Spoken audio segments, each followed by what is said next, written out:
Assalamualaikum warahmatullahi wabarakatuh. Innal hamdalillah rabbil alamin alladzi khalaqal insana fi ahsani taqwim walladzi an'ama alaina bi ni'matil iman wal islam wa yadamuna'in. Asyhadu an la syarikalah ilahul awwalin wal akhirin wa asyhadu anna Muhammadan abduhu wa rasuluh khatamul anbiya wal mursalin. Allahumma sholli wa sallim barik ala Muhammadin wa ala alihi washabihi ajmain. Wa ba'du.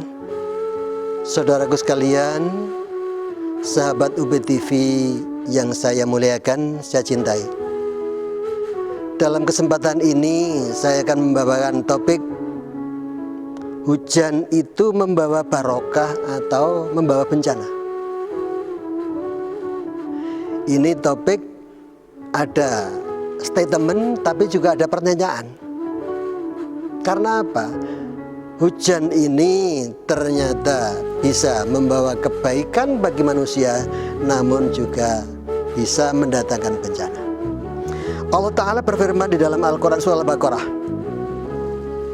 A'udzubillahi minasyaitonir rajim.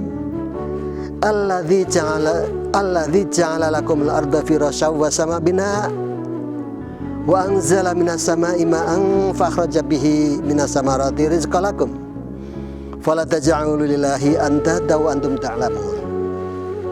Yang artinya, dialah Allah yang menjadikan bumi sebagai hamparan bagi kalian dan langit sebagai atap. Dan dialah Allah yang menurunkan air hujan dari langit, lalu dia menghasilkan dengan hujan itu segala buah-buahan sebagai rezeki untuk kalian.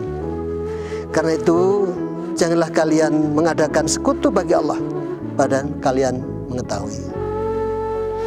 Ini firman Allah Ta'ala yang menyatakan bahwasanya bumi itu ciptaan Allah di mana kita berpijak. Allah yang menurunkan air untuk bumi dan kemudian tumbuh berbagai macam tumbuhan. Dan tumbuhan itu menghasilkan hujan. Dan tumbuhan itu menghasilkan buah-buahan untuk rezeki bagi kita. Ini secara urutan jelas bahwa Allah sebelum hujan datang itu Allah yang membuat panas matahari sehingga air di permukaan bumi ini menguap. Dari air menguap di langit sana berkumpul menjadi awan. Dari awan setelah mendapatkan suhu tertentu dan kondisi tertentu turunlah berupa hujan. Hujan ini yang jatuh di permukaan bumi kalau dari ayat ini adalah untuk menumbuhkan bumi yang tadinya mati. Makanya kalau kita melihat pada musim kemarau itu banyak tanaman-tanaman yang meranggas. Saya istilahkan tanaman. Ada tanaman, ada tumbuhan. Kalau tanaman itu sengaja ditanam oleh manusia, kalau tumbuhan itu begitu kena air hujan itu bertumbuh. Pada saat musim kemarau semuanya meranggas. Daunnya berguguran atau setidak-tidaknya daunnya berwarna kuning, tidak kelihatan hijau subur. Akan tetapi juga hujan itu dalam kondisi tertentu, misalkan dalam volume yang tinggi, bisa mendatangkan banjir. Bahkan di beberapa tempat bisa mendatangkan bencana tanah longsor. Tidak hanya itu, hujan itu juga bisa membawa walet pada tanah untuk kemudian walet itu dibawa kepada tempat-tempat tertentu yang lebih rendah dan terjadilah pendangkalan. Pendangkalan di saluran air, di sungai, bahkan pada bendungan-bendungan. Jadi ada nilai kebaikannya bagi kita, tentu itu barokah dari Allah Ta'ala untuk manusia.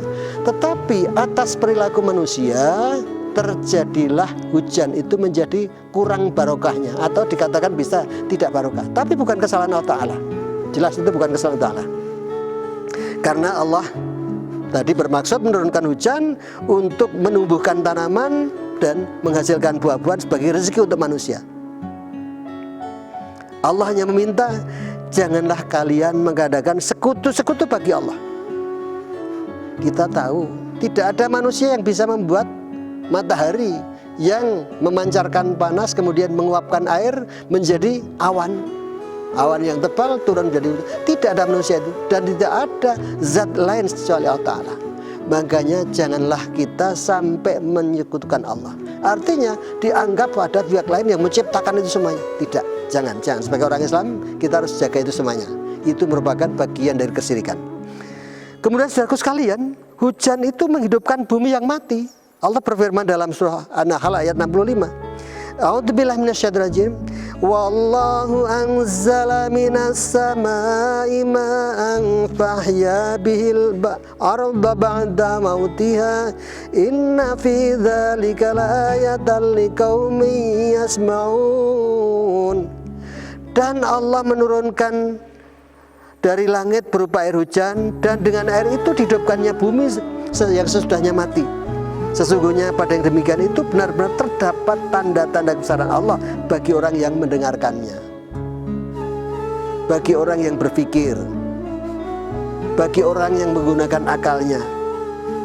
Sehingga kita yakin, seyakin-yakinnya bahwasanya hujan itu melalui proses yang itu semuanya adalah hasil ciptaan Allah Ta'ala. Kemudian dalam Al-Quran surah Ibrahim ayat 32 Allah berfirman, A'udzubillahi minasyaitonir rajim. Allahu ladzi khalaqas samawati wal ard wa anzala minas samaa'i ma'an fa akhraja bihi minas samarati rizqan lakum. Ini hampir sepadan dengan yang tadi saya sebutkan. Allah yang telah menciptakan langit dan bumi, menurunkan air hujan dari langit. Kemudian dialah Allah yang mengeluarkan air hujan itu menjadi berbagai buah-buahan, menjadi rezeki kalian semuanya.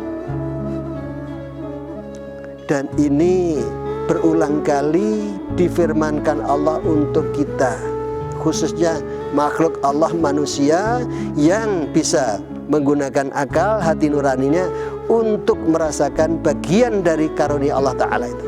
Oleh karena saudaraku sekalian, mari kita memperkokoh tauhid kita, bahwasanya hanya Allah yang menciptakan itu semuanya, dan hanya Allah yang memberikan untuk kita semuanya.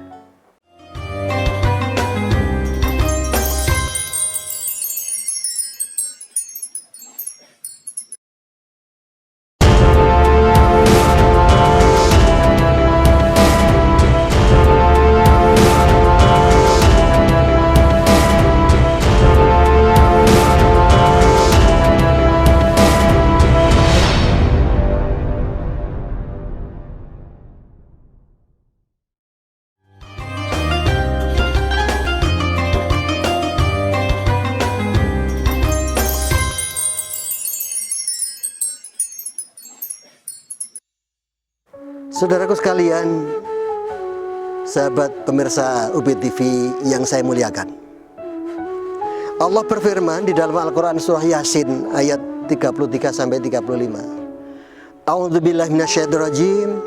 Wa ayatul lahumul ardul maitatu ahyainaha wa akhrajna minha habban faminhu ya'kulun. Wa jalna fiha jannati min nakhili wa anab wa fajarna fiha minal uyun. Liyakulu min samarihi wa ma'lamatu aydihim afala yashkurun. Ayat ini, 3 ayat menyatakan bahwasanya prosesi bumi menjadi hidup itu juga atas perbuatan Allah untuk hambanya. Wa ayatul ardul maitatu ahyainaha wa akhrajna minha habban faminhu ya'kulun. Dan suatu tanda kekuasaan Allah Ta'ala yang maha besar bagi mereka adalah bumi yang mati. Kami hidupkan bumi itu dan kami keluarkan daripadanya biji-bijian. Maka dari biji-bijian itulah kalian semuanya pada memakan. Wajalna fiha jannati min nakhil wa anab wa wajarna fiha minal uyun. Dan kami jadikan padanya kebun-kebun kurma dan kebun anggur, dan kami pancarkan padanya berupa mata air. Liyakulu min samarihi wa maladahu min aidihim afala yashkurun. Supaya mereka itu dapat makan dari buahnya dan dari apa diusahakan oleh tangan mereka, maka mengapa mereka tidak bersyukur? Ini kalau saya sampaikan saudaraku sekalian, Allah itu memberikan pelajaran pada kita bahwasanya kalau ingin mata air itu yang dibutuhkan manusia selalu tersedia, maka pada suatu kawasan daratan itu harus selalu ada tumbuh-tumbuhannya. Nah, kalau zaman-zaman yang terdahulu hutan dipelihara, kebun-kebun dipelihara, sementara semakin banyak warga, semakin banyak penduduk, sekarang hutan menjadi rusak, kebun-kebun juga diganti menjadi tanaman semusim atau tanaman makanan. Itu bagian yang mempengaruhi pada iklim, pada cuaca. Sehingga ya, kalau tanaman-tanaman, tumbuhan-tumbuhan itu berkurang, maka udara panas akan ada di tempat itu. Kalau datang hujan, maka itu bisa menjadikan bencana. Yang tadi saya sebutkan, ada pelarutan lapisan subur tanah atau yang dinamakan erosi, berpindahnya butiran lapisan subur tanah dari suatu tempat ke tempat lain yang lebih rendah. Terus kemudian berbagai macam bencana, tanah yang larut butiran-butiran suburnya itu maka menjadi tanah tandus atau orang Jawa mengatakan tanah gerat. Lapisan subur tanah yang sudah semakin hilang, maka apabila ditanami itu tidak bisa subur tanamannya. Harus membutuhkan pupuk yang relatif banyak. Kalau ini berlangsung terus-menerus, maka lapisan subur tanah itu akan menjadi hilang, tanah tandus. Akibatnya apa? Permukaan tanah itu tinggal batu-batuan. Naudzubillah. Ini akan merepotkan pada kita. Sebaliknya, Allah memberikan solusi tadi. Kalau ingin, dan yang digambarkan sini, mata air itu selalu tersedia, maka jadikanlah kebun-kebun. Di situ digambarkan kebun anggur. Tentu saja kalau anggur itu kan tidak berdiri sendiri, harus ada rambatannya, ada anjang-anjangnya. Di selain itu, anggur juga membutuhkan prosentase panas matahari tertentu, membutuhkan bantuan untuk mengamankan tanamannya itu dengan baik berupa tanaman-tanaman yang tinggi pematah angin. Ini berarti kita tentu pengen dan akan senang kalau ketersediaan air kebutuhan manusia itu terpenuhi. Nah, terpenuhnya itu berarti kita harus menjaga kebun, kita harus menjaga hutan yang ada di situ. Yang pada saat hujan turun, airnya itu lebih banyak meresap ke dalam tanah. Meresap dalam tanah, dan air dalam tanah itu kalau menurut ahli lingkungan, ahli tanah akan meresap terus ke dalam tanah, yang dalam tanah itu menjadi mengisi reservoir tanah. Di dalam tanah menjadi aquifer tanah. Itu akan mengalir yang lebih ke tempat yang lebih rendah. Kalau digali nanti akan menjadi sumber air sumur, menjadi sumber air sumur. Atau kalau terpotong oleh permukaan topografi tanah akan muncul sumber air yang mengalir. Orang Jawa mengatakan belik, ya. Ada yang mengatakan kali. Kalau suatu saat lingkungan daratan itu terjaga dengan baik kondisinya, maka yang terbaik itu pada saat kemarau air tanah terjaga, pada musim penghujan air tanah juga terjaga. Maksudnya jangan sampai air hujan itu langsung mengalir di permukaan tanah, terbuang tersia-sia sampai menuju sungai, waduk maupun laut. Diupayakan lebih banyak yang meresap ke dalam tanah. Itu caranya tadi, tanamannya, permukaan tanah dibuat kebun atau dibuat hutan. Tentu saja bukan hutan-hutan yang alami. Kalau di masyarakat, hutan yang mendatangkan penghasilan, buah-buahan maupun tanaman-tanaman lain yang dibutuhkan dalam kehidupan kita sehari-hari, yang memiliki nilai komoditas. Ini penting saudaraku sekalian, karena kita memanfaatkan tanah itu juga untuk menjaga kelestariannya. Dan menjaga kelestarian ini tidak untuk kita sendiri, tapi juga untuk lingkungan yang lebih luas, bahkan untuk lingkungan pada nanti anak cucu kita. Hujan yang sekarang jangan sampai menjadikan lahan yang kita miliki, tanah yang kita miliki menjadi rusak. Mari saudaraku sekalian, kita jaga alam ini dengan memelihara sebaik-baiknya. Permukaan tanah kita jaga dengan berbagai macam tanaman, agar bunga tanah atau lapisan subur tanah itu tidak hilang oleh air hujan. tidak terbawa di dalam erosi. Ini penting ya. Pelajaran tadi memberikan gambaran ya, bahwasanya sumber air itu hasilnya dari perbuatan manusia. Jangan sampai ya terjadi, kalau penghujan terjadi banjir di mana-mana, kalau kemarau terjadi kelangkaan air atau paceklik. Kita jaga. Itu namanya kita ingin selalu survival dengan alam yang ada di sekitar kita.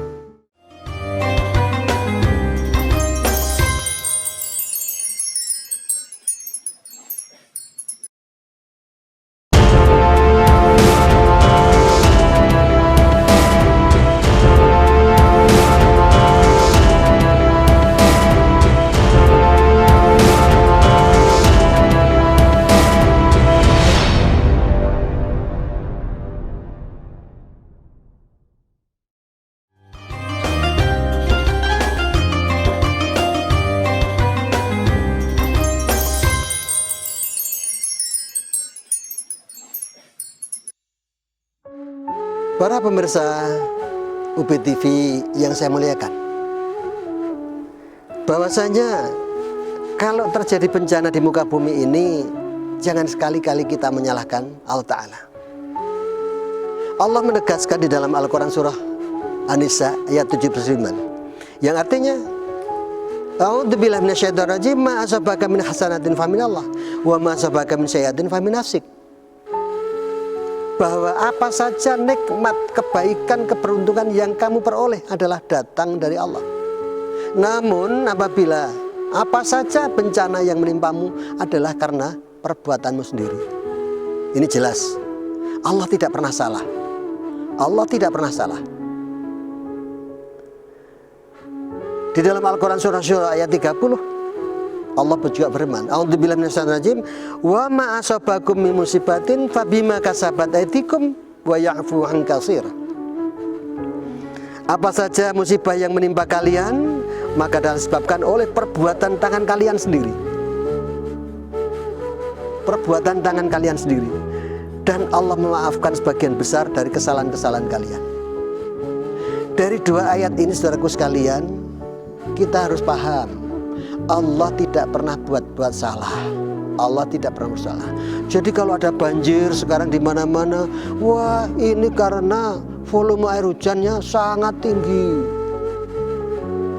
Itu kita yang salah, tetapi seolah-olah menyalahkan Allah. Kalau ada tanah longsor, ada tanah longsor juga dijawab sama, ini curah hujannya sangat tinggi sehingga ini sangat banyak air-air yang mengalir dan menghanyutkan tanah-tanah yang ada di sini. Itu artinya juga seolah-olah kita menyalahkan Allah yang telah menurunkan air hujan. Keliru. Ma asabaka min hasanatin fa minallah wa ma asabaka min sayyi'atin fa min nafsika. Kalau ada anugerah kebaikan, keberuntungan itu dari Allah, namun kalau ada terjadi keburukan, bencana, itu adalah karena kita sendiri. Ini harus kita pahami. Artinya apa? Untuk berikutnya kita harus bisa berbuat kebaikan. Allah juga menyatakan di dalam surah Ar-Rum 41, Dhaharul fasadu fil bari wal bahri bima kasabat aydinas liyudhiqahum ba'dalladzi 'amilu la'allahum yarji'un. Bahwasanya tampak kerusakan di daratan dan di lautan disebabkan karena perbuatan tangan manusia. Kemudian Allah memberikan sedikit merasakan kepada manusia itu sebagian sedikit aja dari akibat perbuatannya. Tapi Allah menutup dengan la'allahum yarji'un, agar mereka kembali pada jalan yang benar. Ini artinya manusia makhluk yang punya akal budi, punya hati nurani, itu berpikir, kalau ini terjadi banjir kenapa? Kalau banjir di kota apa kenapa? Kalau banjir di pedesaan di lereng bukit juga kenapa? Kalau di kota yang jelas ya, kita ini lebih banyak menutup permukaan bumi ya, menghalangi air yang seharusnya itu meresap ke dalam bumi, tapi kita tutup permukaan tanah itu sehingga air hujan yang ada langsung mengalir ke tempat yang lebih rendah. Demikian juga ya, di tempat-tempat lainnya. tidak diberikan kesempatan air itu meresap ke dalam tanah, sehingga volume air hujan yang jatuh saat itu 100% seluruhnya mengalir ke sungai, ke selokan atau ke saluran-saluran drainase di tempat-tempat pemukiman. Terjadilah banjir. Jadi bukan kesalahan Allah, kesalahan manusia, kesalahan kita. Mestinya kalau kita ingin menempatkan sesuatu dengan baik, itu bangunan kita juga kita tata. Bagaimana air hujan itu tidak memberikan kontribusi kepada banjir. Di lingkungan kita, jangan seluruh bagian dari rumah atau tanah lahan milik kita itu seluruhnya dibuat kedap air. Punya kalau tanah misalkan luasnya sesuatu, luasan tertentu, dibuatkanlah bagaimana caranya air itu meresap ke dalam tanah, daripada mengalir keluar memberikan sumbangan andil kepada banjir di jalan-jalan atau di kampung-kampung lainnya. Terus kemudian pada tempat yang lain demikian juga. Kalau kita masyarakat kota, jangan kita membuang sampah bukan pada tempatnya. Sampah itu nanti akan menutup ya saluran-saluran drainase, maka terjadi endapan di situ dari aliran permukaan air tadi, terjadi endapan sehingga selokan-selokan kita tidak bisa menampung air yang masuk untuk dialirkan ke tempat yang lebih rendah. Saudaraku, itu sangat penting. Yang tadi disebutkan bahwasanya kerusakan itu semuanya adalah diakibatkan oleh tangan-tangan manusia. Allah memberikan kalimat penutup dalam Ar-Rum 41 tadi, alladzi amilu lahum yarji'un, ya, dari perbuatannya itu sedikit diberikan rencana agar kita kembali. Artinya kita mengurai kenapa terjadi semacam ini. Kalau sekarang terjadi banjir, terjadi kekeringan, banjir di musim penghujan, kekeringan atau paceklik pada musim kemarau, jangan salahkan Allah. Tapi kita berpikir ternyata akibat perbuatan tangan manusia ini menyebabkan seluruh air hujan yang jatuh itu seluruhnya mengalir ke kali sampai ke laut. Sementara kita butuhkan air yang meresap dalam tanah untuk mengisi akuifer tanah yang pada saat kemarau itu bisa diambil airnya lewat air tanah berupa sumur maupun berupa air yang memancar dari tebing-tebing atau kali belik. Ini penting sehingga kita semuanya pada saat-saat berikutnya kita akan bisa merasakan air itu terpenuhi sepanjang tahun. Kalau lingkungan itu baik, ya, kalau lingkungan baik, maka sungai itu pada musim kemarau itu tetap mengalir, airnya bening, dan pada musim penghujan juga tetap mengalir, airnya pun juga bening. Tanda kalau alam itu sudah rusak, pada aliran air di sungai itu berwarna pekat tanah. Itu artinya mengandung butiran tanah yang banyak sebagai hasil dari erosi. Ini menjadi perhatian kita semuanya. Dan sementara itu saudaraku sekalian, kalau musibah itu terjadi pada kita, sebetulnya itu semuanya sudah seizin Allah. Allah berfirman di dalam Al-Quran surat At-Taghabun ayat 11. A'udzubillahi minasyaitonir rajim, ma asaba min musibatin illa biidznillah. Tidaklah suatu musibah yang menimpa seseorang kecuali dengan izin Allah Ta'ala. Wa may yu'min billahi yahdi qalbah wallahu bikulli syai'in alim. Dan barang siapa yang beriman kepada Allah, niscaya dia akan memberi petunjuk kepada hatinya, dan Allah mengetahui segala sesuatu. Ini artinya saudaraku sekalian, Allah memberikan bencana bukan karena benci, bukan karena siksa, bukan.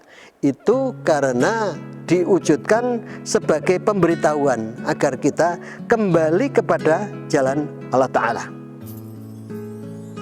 Ini bagian kita manusia yang punya akal budi, punya pikiran, untuk menggunakan akal budi dan pikiran itu guna masa berikutnya, masa depan yang lebih baik.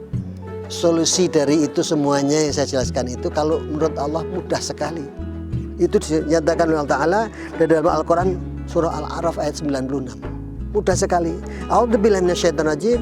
Walau anahal qura amanu wattaqau la fatahna 'alaihim barakatim minas sama'i wal ard walakin kadzabu fa akhadnahum bima kanu yaksibun. Ini banyak sekali yang hafal ayat ini ya. Jika sekiranya penduduk suatu negeri itu mau beriman dan bertakwa kepada Allah, pastilah kami akan melimpahkan pada mereka berkah datang dari langit maupun dari bumi. Tetapi mereka banyak mendustakan ayat-ayat Allah, maka kami siksa mereka disebabkan perbuatannya. Jadi saudaraku, kuncinya kalau kita mau beriman dan bertakwa, itu Allah menyampaikan itu akan datang barokah dari langit maupun bumi. Semua sinar matahari tidak akan menjadi panas terik menyakitkan, hujan dan angin yang datang itu juga tidak akan membahayakan, serta tumbuhan yang ada di muka bumi juga akan tumbuh subur mendatangkan rezeki bagi kita. Ini saya tutup dengan satu doa yang itu sampaikan oleh Rasul Ta'ala, Allahumma inni a'udzubika min zawali ni'matika wa tahawuli afiatika wa fujaati nikmatika wa jami sahidika. Yang artinya, ya Allah, saya berlindung kepadamu dari hilangnya nikmat pemberianmu, berpalingnya keselamatan darimu, dan aku berlindung padamu dari datangnya bencana siksamu yang datang secara tiba-tiba, dan saya berlindung kepadamu dari segala datangnya kemurkaanmu. Sekian, terima kasih, mudah-mudahan berguna untuk para pemirsa sekalian. Billahi taufiq hidayah. Wassalamualaikum warahmatullahi wabarakatuh.